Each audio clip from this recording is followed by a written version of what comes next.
మిగతా వాళ్ళు ఎవరైనా ఉంటే పోలీసు వారికి సహకరించాలి, ఖాళీ చేయాలి. మీరు ఎలిజిబుల్ అయితే ఆర్డీఓ గారు చెప్పారు, మీకు పునరావాసం కల్పిస్తారు. కంపల్సరీ డబుల్ బెడ్రూమో లేకపోతే ఏదో ఒక స్థలం ఇస్తారు.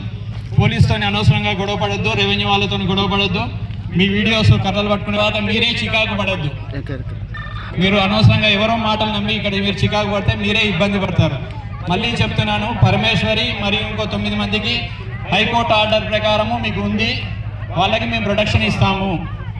మీరు మాట నమ్మి పోతే మీరే మోసపోతారు. మీకు ఎలిజిబుల్ ఉంటే ఇస్తారు.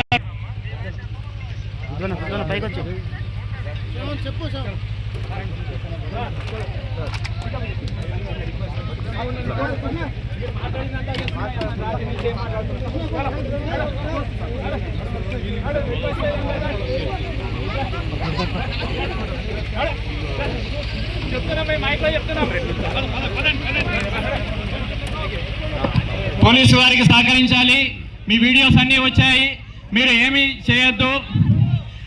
మీకు ఎలిజిబుల్ ఉంటే మీకు ఆర్టీఓ గారు కంపల్సరీ స్థలాలు ఇస్తారు, అన్నీ చేస్తారు. పోలీసు వారికి సహకరించండి.